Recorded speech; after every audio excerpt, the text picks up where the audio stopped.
Hello and welcome to the Arsenal Bite Size Podcast. I'm your host Clayton at Clayt's AFC on Twitter, here to review the Champions League draw. It's a new format. It's a new season, new format, and yeah, we've got the draw. So the Arsenal second season back in it after a long hiatus, but I really like this new format. I'll be honest. I know there's a lot of people that are undecided on it and unsure. My personal opinion was that last season and the last few seasons, the Champions League has been such a boring competition until the knockout stages. And I just think that it needed a tweak of format. I know there's extra fixtures in there, which probably isn't great in terms of player welfare, etc. But really, it's only two extra games in the, well, I'm not going to pretend I know the full format, but it's two extra games in the kind of initial format, in the initial stage, sorry, where we don't have the typical group stage anymore. So it's not just three teams that you play twice. It's obviously just 8 teams that you play once.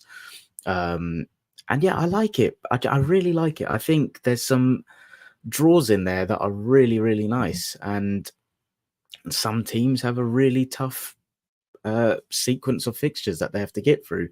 And obviously in this format, the kind of motivation and the ambition for teams is to finish in the top 8 of the format, because there's 36 teams, and I'll talk through the format later on. But if you finish in the top 8, you kind of skip the next qualifying phase. So I really like this format. I think it will add an element of variety to the tournament that it was lacking, and it will make the opening stages of the tournament more competitive, in my opinion.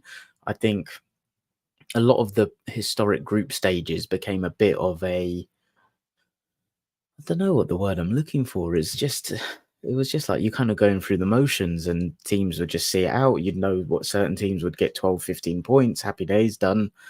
I think this will be a race to see what top teams finish in the top 8. So I'm really looking forward to it. And from an Arsenal perspective, I'm very happy with the draw. So we have got matches against Inter Milan away, PSG at home, Atalanta away, Shakhtar Donetsk at home, Dinamo Zagreb at home, Sporting Lisbon away, Monaco at home, and Girona away. And I must stress, the order I said that in isn't the order that we'll actually play them in. It was just the way that the draw happened.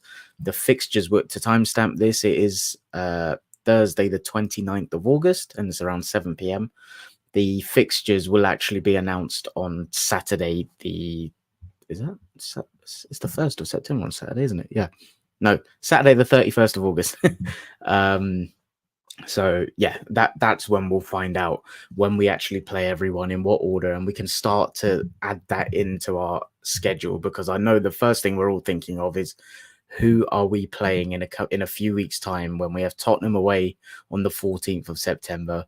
And then I may have got that wrong, but it's Tottenham away and then Man City away, and we've got a Champions League game in between that. So it'll be interesting to see which one of those 8 teams gets sandwiched in there. I'm really hoping it's like a Shakhtar Donetsk at home or something like that, or like a Dinamo Zagreb or something, but we shall see. Before I get into doing a little bit on each of the teams and the format, I'll just shout out Nick Fadley's in, as always.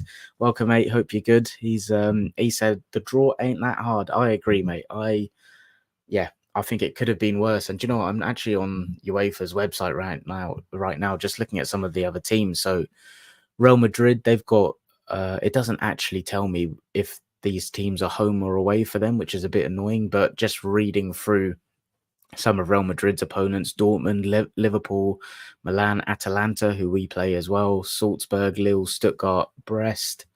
I think there's going to be a lot of jokes made about that team. Man City, they've got Inter Milan, same as us, PSG, same as us, Club Brugge, Juventus, Feyenoord, Sporting Lisbon, same as us, Sparta Prague and Bratislava, so fairly easy. Liverpool, they've got Real Madrid, Leipzig, Leverkusen, Milan, Lille, PSV, Bologna, Girona. Mixed bag, I'd say. I'd say that's slightly harder than ours, but you think they'd be all right with it. Barcelona, Bayern Munich, Dortmund, Atalanta, Benfica, Young Boys. I'm not even going to try pronounce this team's name. Svrevena Svedsta, Brest, and Monaco.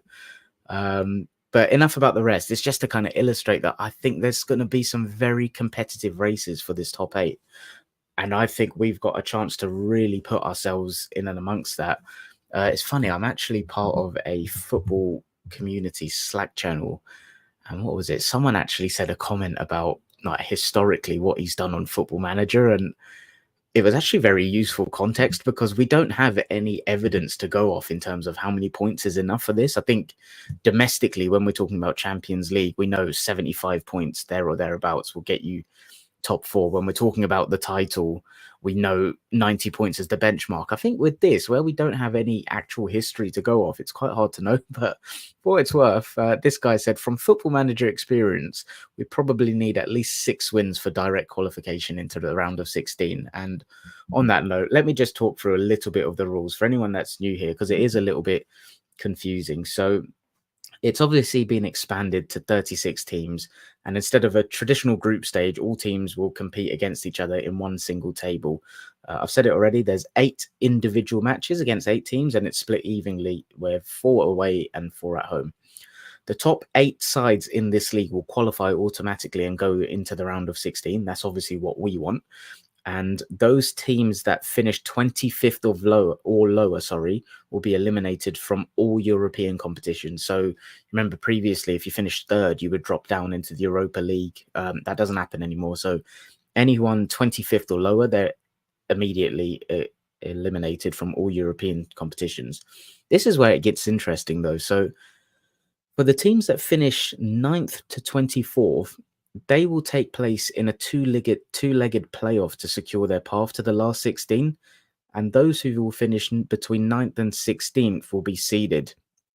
So, yeah, 9th to 24th, there's the opportunity to go and progress. 9th and 16th, they'll be seeded, and they will then face one of the teams who finished between 17th and 24th with the second leg at the seeded team's ground. So, yeah, it'll be really interesting. But again, there's the motivation there. You just don't want a playoff game, right? You want to be top 8. And as I've already said, to add on to that, the 8 playoff winners will then face one of the seeded top 8 finishers in the round of 16 when the competition returns. And that's when it will return to more of a traditional two-legged knockout method.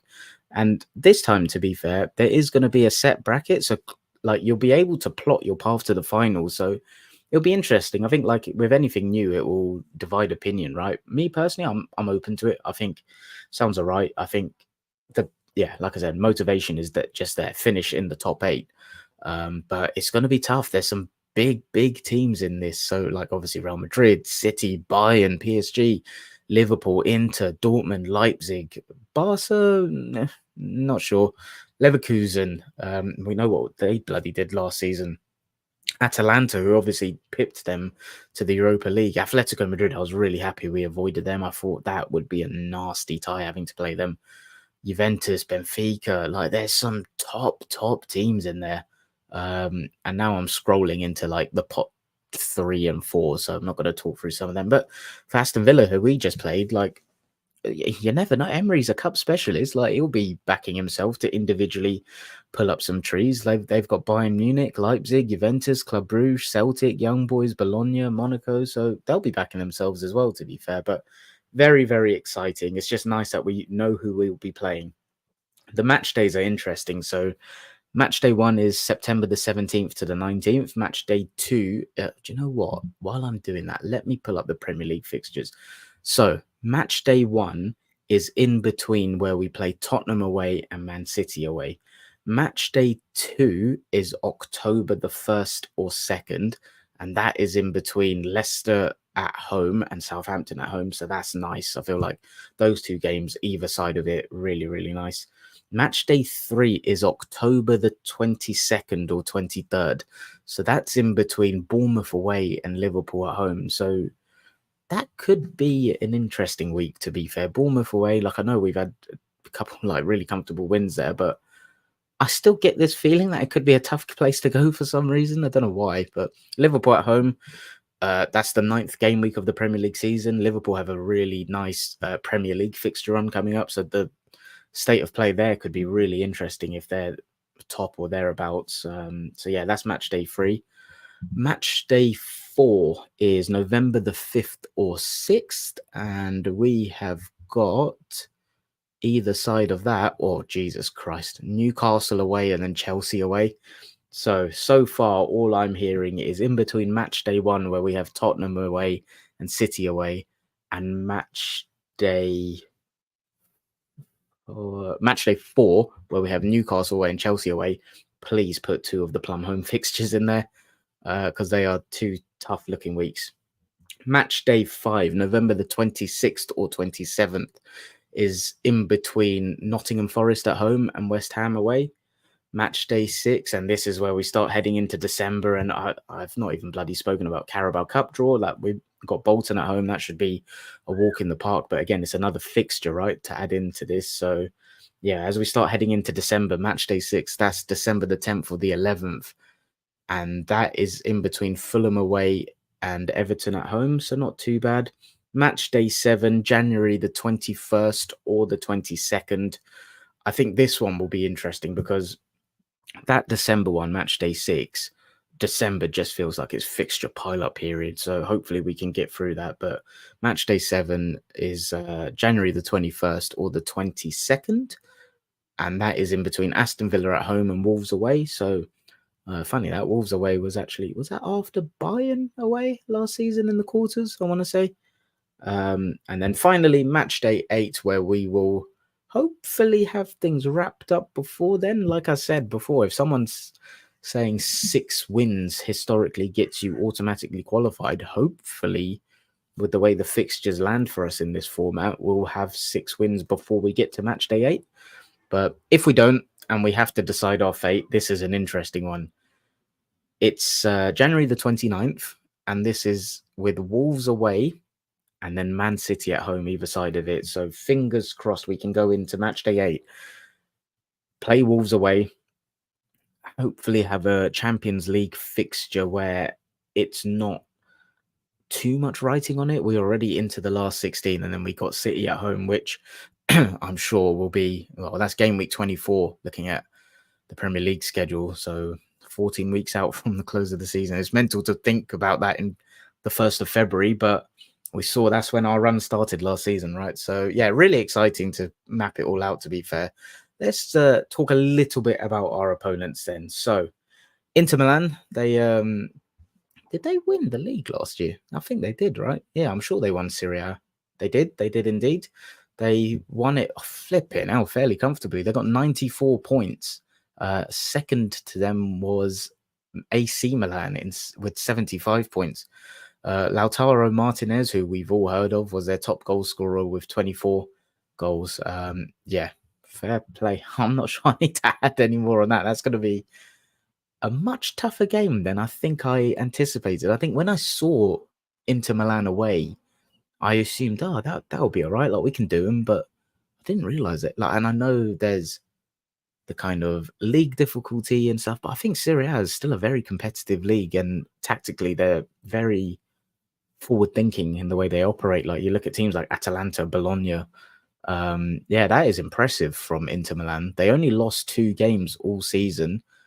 For those of you that are new here, I'm a bit of a stats head, so I like looking at data. They were top for expected goals, and they were second best defensively in terms of expected goals against. So yeah, fair play, Inter Milan. I was not familiar with your game. Let's dive a little bit into their individual team for last season. So yeah, I said Lautaro Martinez was their top goal scorer. Marcus Thuram, yeah, I play the Champions League fantasy football game, so I owned him a little bit last season. How did they get on in the Champions League last year? Because they were obviously finalists 2 years ago against Man City, but I can't remember who or when they got knocked out to last year in the Champions League. But yeah, fair play. Domestically, that is bloody impressive. While I'm on the Serie A tab, let me stick with Atalanta. So they're a team that I really like. Like, I've actually watched them quite a lot for like 2-3 years now. They've kind of become a bit of a hipster team in Europe. I think they play some like really cool things. They play some cool tactical stuff.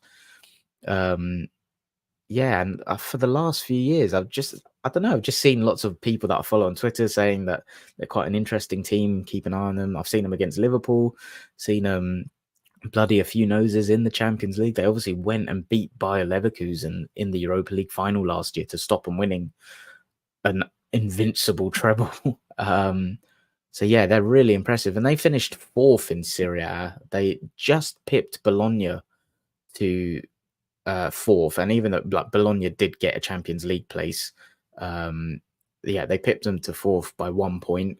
But they were only 2 points behind Juventus in third, and yeah, it looks like for them, the biggest difference between Juventus in third and Atalanta in fourth was the draws and losses. So Juventus had 14 draws and 5 losses, and Atalanta had 6 draws and 11 losses. So that looks like the key difference. But again, looking at the expected data, they were fourth for expected goals, and they were sixth for expected goals against. So metrics you'd expect for a top 4 team. So yeah, I think that will be a tough one as well. So there's 2 tough away ties going to Italy with Inter and Atalanta. But yeah, I don't know. We should have enough. But on to the next one, PSG. So yeah, they've obviously sold their star player. We don't have to worry about Kylian Mbappe anymore. And that to me makes a huge difference for them. I don't really look at that PSG team and fear too much. I look at their new midfield, and let me just pull up the lineup from their most recent performance, because I remember seeing the lineup doing the rounds on the weekend, and I know they ironically they won 6-0 against Montpellier, and they have beat Le Havre 4-1. So 2 games, 10 goals, and here I am saying, yeah, I don't really fear them. But I think at the Emirates, I think it's different, to be fair. Yeah, like I said, they've sold Mbappe, and now what is their lineup? So the lineup that won 6-0 against Montpellier was Donnarumma in goal, Hakimi, Marquinhos, Pacho, Mendes, Zaire Emery, Neves, Vitinha, Dembele, Asensio, and Barcola. I'm not sure how you pronounce that name. Yeah, so that was the 11 that played against Montpellier. Yeah, I don't know. I think at home I back us to do that. I just think tactically Arteta will, like, we've got great quality in our squad as well, right? The one thing I have said previously though is like my confidence in us going further in the competition than we did last season is purely dependent on if we sign an attacking profile player in the final third. I think we're lacking that individual quality to drag your team up the thirds through dribbling, through carrying, to create a moment of brilliance out of nothing when you're at the Allianz away and you've got half an hour to go and you don't look like you're scoring. I still think I think over a 38 game week period in the Premier League, you can control a lot of the parameters. Knockout football is just a different ball game, and I don't think we've got that individual ability to be able to tap into that variance. And yeah, but that's thinking way too far ahead. I think PSG, yeah, that will be tough. They obviously won the league last season. They beat Monaco by 9 points, so they won the league with 76 points, which 34 game campaign. That's not amazing. 76 points. Kylian Mbappe was by far their top goal scorer with 27 goals, but they've sold him, so it'll be interesting to see how they replace him. At PSG, have we got anyone else from France while I'm in that division? Nope. Yeah, sorry, we do. We've got Monaco, who finished second. Even another one. It's funny. Teams like Inter, Atalanta, PSG, Monaco. When I saw the names without looking at league tables or data, I'm like, yeah, I think we'll do them. Inter scared me now that I've actually looked at the Serie A table and their data for last season. Atalanta, I think, in their own backyard, will put on a show tactically. And I think, like Lille away last year, it was a game where we expected to go and win, but we didn't, right? And again, it was just like variance in that game. But I think PSG, it's the same. I've looked at them, and I don't know, as I was reading that team out, it's better than I thought it would be. But Monaco, they finished second. And like I said, they were only 9 points behind PSG. How did they do metrics wise? So they drew 7 games and lost 7 games last season. For expected goals, they were second, and expected goals. Jesus Christ. Okay, so defensively, they So they were expected to. Okay, yeah, defensively they were pretty average. They were 7th in the table. So maybe defensively, especially, yeah, that's another game that will be at the Emirates. Excuse me. Maybe we can have some joy against them there. But yeah, they finished second in Liga. Who have we got next on the list? We have got Shakhtar Donetsk. So no surprises for this one. They won their league. They pipped Dynamo Kiev by 2 points. So it's a 30-game campaign that they've got in the Ukrainian Premier League. And they drew 5, lost 3, winning 22 games. Same amount of wins as Dynamo Kiev, interestingly. So the only difference between them, again, was draws and losses. I don't have expected data for this division, but they were the second highest scorers in the division, and they were the best defense, conceding 24 goals from 30 games. But obviously that, let's be real, like, you can analyze teams, look at divisions like I have done for the rest. Shakhtar at home, I think, should be a walk in the park, to be honest. Their top goal scorer was Danilo Sikan. Never heard of him, mate, but 10 goals. There we are. Who have we got next? Dinamo Zagreb. Again, no shocks. They won their league, but again, it's a home game. I think even though those two teams, them and Shakhtar, have won their domestic leagues, I just think the golfing quality will be a joke. And like, they're the two games I would really like to be in between those periods, where I said one was in between Tottenham and Man City away, and then I forgot what the other one was. There was another tough period in there somewhere where it was.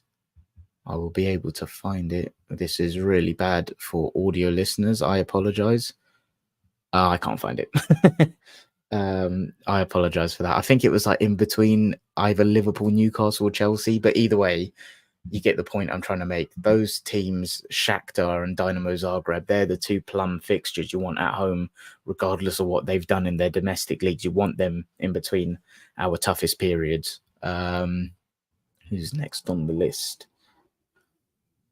Sporting Lisbon, of course. So I actually went to Sporting Lisbon away when we played them in the Europa League. And the irony was that was the game where I sadly said to my friends, I don't see it with Fabio Vieira. And that was obviously 2 seasons ago. And it's never a hill you want to die on, thinking that a player is not good enough for your own team. Like, you want to get behind them. But I just remember, like, with that guy, I was never impressed with Vieira, to be honest. Even my unpopular opinion, Brentford away, he didn't actually play well. He scored a banger, and everyone remembers that. He was hiding from the ball. He wasn't in the right pockets like Odegaard, but he's gone on loan. I'm not going to kill him. So he's still an Arsenal contracted player, so hopefully he does well at Porto. But yeah, Sporting Lisbon brings back nice memories for me. It was a result, I think it was a draw. Can't really remember. The not so nice memories were that was the game where Saliba and Tomiyasu at home, I think, got injured and fucked our title challenge for 22-23. So yeah, but enough about the past. We're a different team heading in a very positive direction. But Sporting Lisbon did win the league fairly comfortably. They beat Benfica to the league title by 10 points. So they finished on 90 points and Benfica had 80. Sporting Lisbon drew 3 games and lost 2. They scored a whopping 96 goals. Who was second for goal? Yeah, Benfica were the second highest scoring team with 77 goals. And they were very impressive defensively. They were third with 29 goals conceded, but Benfica were second with 28 and Porto were first with 27. So yeah, very impressive. They've got expected data for the Portuguese league. Nice. Expected goals, they were second to Benfica. Fuck me, they outperformed their expected goals. Expected goals of 72.5, but they scored 96. I wonder if there's something. So Victor Gyökeres is obviously their striker and was their top goal scorer with 79. I wonder if he was a bit of a bagsman, bit of a clinical guy and helped towards that. Expected data, yeah, it looks so for what it's worth. Defensively, on expected goals against, they were actually the best defense in the league. So yeah, again, that's one away from home. It'll be tricky, but we should have enough to go there. But I think it's interesting. Like, yeah, going through these, I think this is the classic thing in me where I'm just like, okay, they're going to be tougher than I thought, some of these away games.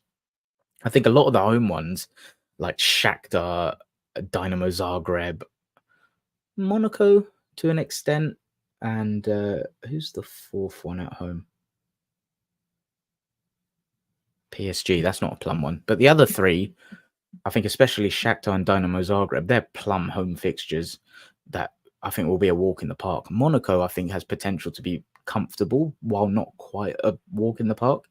PSG will be a tough battle, but I back us to do it. But the away ones, I think they're tough, having looked into this. Atalanta, Inter, Sporting, I think there'll be tough places to go. And the final team that I haven't mentioned is Girona. So I'll be honest, I didn't know much about Girona. Hadn't really heard much about them before the draw and before we got them, but they finished third in the La Liga, and they finished above Atletico Madrid, which I think is very impressive. So Real Madrid walked away with La Liga last year, winning the league with 95 points and only losing one game.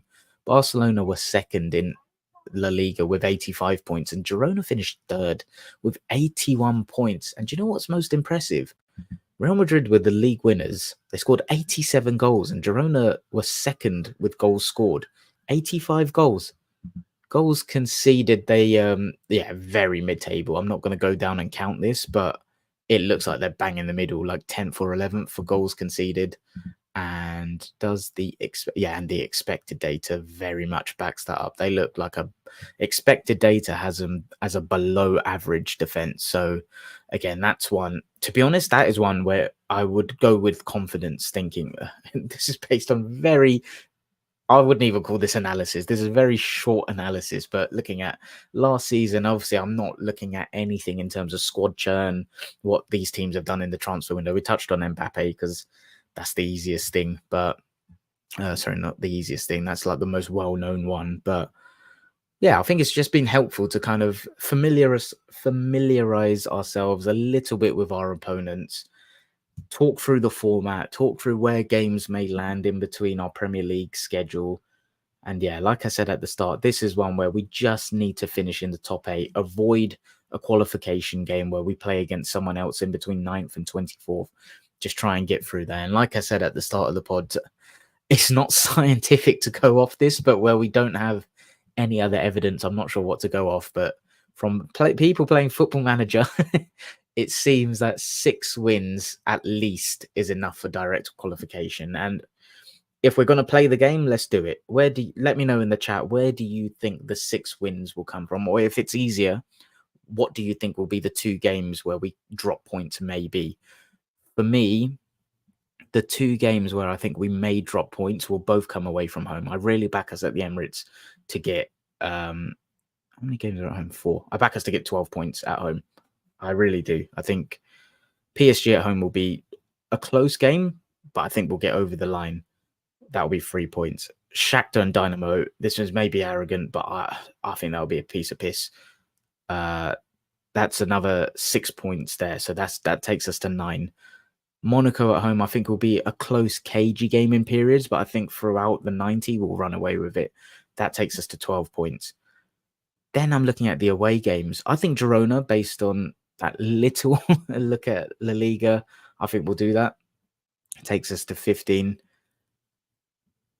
Then out of the aways, I think between Atalanta, Sporting away, and Inter away, I back us to get 4 points minimum out of those, which sounds poor when there's 9 points up for grabs. But I think in the context of everything else, and obviously we're not going to play teams in that order necessarily, in the context of everything else, I think 4 points from Inter, Atalanta, and Sporting away isn't awful. I think we should be aiming for 7, 2 wins and a draw. But depending on how everything else goes, I don't think it's awful. But yeah, if 6 wins minimum is the target, and you've got to be looking at 18 points, then let's go for it. Yeah, I hope you guys enjoyed that. There's quite a few of you in the chat, so I'll come and shout you guys out in a second. But thanks for joining. Just a very raw reaction. Overall, I'm pleased with it. I think it's important to not look at other teams and what they've got, just focus on ourselves. It's the classic thing. Like I said, in a top 4 race in the Premier League, you know the points you need to get. In a title race, you know the points you need to get. Forget your opponents, just focus on yourself. And I think it's the same in this. I think I'm speaking about six wins minimum needed. Arteta will of course be looking at 8. And I think that's all we got to do. Forget the others. Just go in game by game. Just get the job done. Be professional. Be efficient. Be ruthless. Get in. Get out. Get the points on the board. Get through with a healthy squad to the knockout stages and take it from there. I just think we cannot afford to be in that position of 9th to 24th, and hopefully we get it done. From a match going fan perspective, there's some tasty away days there as well. Like I said, I've done Sporting Lisbon away. I've actually been to the San Siro. I've done the Milan derby before, and atmosphere was phenomenal. I know a lot of people say the stadium's a shithole, and I agree. And if you ever need a shit, do not go in the San Siro because it is literally a hole in the floor. So that's my tourist tip for you. But it's such an iconic stadium. Like I came out of the metro and you see that the pillars on the side and the spiraling stairs. It's that atmosphere. Even though it wasn't for an Arsenal away game, the atmosphere was incredible. I was actually I was stood with the Milan ultras. It was the Milan derby, and it was just bouncing. You could see the stadium shaking. I think that would be class to do as an Arsenal away day. The city itself, I think, is beautiful. Great food, really nice city. I think that would be lovely. And hopefully that we can do a rewind of the 5-1 at the San Siro, where Henry famously ran through the Inter Milan team. Sporting would be a great trip. I think a lot of people would have done that already. Atalanta, Girona in Spain would be very nice. I think the allocations would be quite small.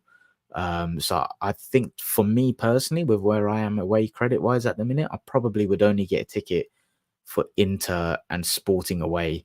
But as many of you regular listeners know, I've gone back to being a student this year. So whether I can afford it or not is another thing. Let me know in the comments. Is it worth dipping into my savings for any of those away trips, or should I keep the wallet dry for some potential knockouts? I really wanted Real Madrid. I would love to see what we're made of by testing us against the best.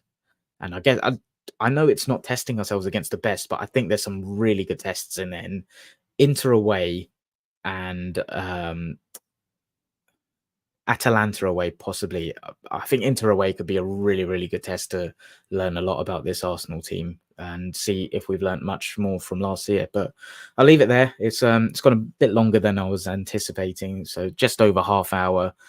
For anyone that's new to the channel watching this, hope you've enjoyed it. So we sometimes do these.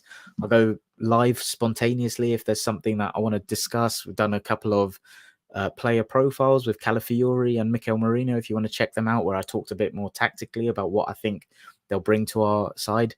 Spoiler, I love them. I think they'll add a lot. But go and check them out on the channel. And again, if you're new here, what we actually do regularly is with my co-host, his name's Nima. We're two match-going fans. I'm a nerd for the tactical side of things, and Nima's a class Arsenal fan, and we just like to get together twice a week. We'll preview the games, talk a bit tactically about what we're expecting to see on the weekend. We always do them on a Friday, try and get the press conference information. We'll talk through our predicted lineups, like I said, tactically, how we think the game will go, and then we'll give a score prediction. We always try to keep them to like 15 to 30 minutes. And yeah, it's been really fun doing them. And then every Sunday we review the games. So that's a bit longer. They tend to be between 45 minutes to an hour. Sometimes they stretch to 90 minutes. The irony of being called the Arsenal Bite-Sized Podcast, but it's fun when we're winning like we did against Aston Villa. It's so hard to not just talk about everyone. So yeah, that's what we're here to do. Feedback tends to be good. If you're new around here, feedback on this would be much appreciated because these solos are a little different. But yeah, if that sounds like a bit of you, two normal match going fans who aren't clickbaity, subscribe to the channel, join us on our journey. It'd be much appreciated. And for those of you that have been live, Nick, Tommy, thank you very much for joining. Please drop the stream a like, subscribe to the channel, like I've said. And if you're listening on audio, please give us a 5-star review. I'll just read through some of the comments before I get us out of here. Tommy Gunn did say, great draw for the Gunners. Can't wait for a big season in the UCL. Really hope so, mate. And he says, nothing to fear at PSG. And he says, thanks, mate. Great summary. Spend those pennies. I guess that's my permission granted to go on a couple of European away days and dip into the savings. Guys and girls, thanks very much. Like I said, bit of a new format this. Let me know what you think. Feedback appreciated. Nima and I will be back tomorrow to preview the Brighton game before a very exciting international break. Can't wait. Brighton preview tomorrow. Let's go. Up the Arsenal. The champions!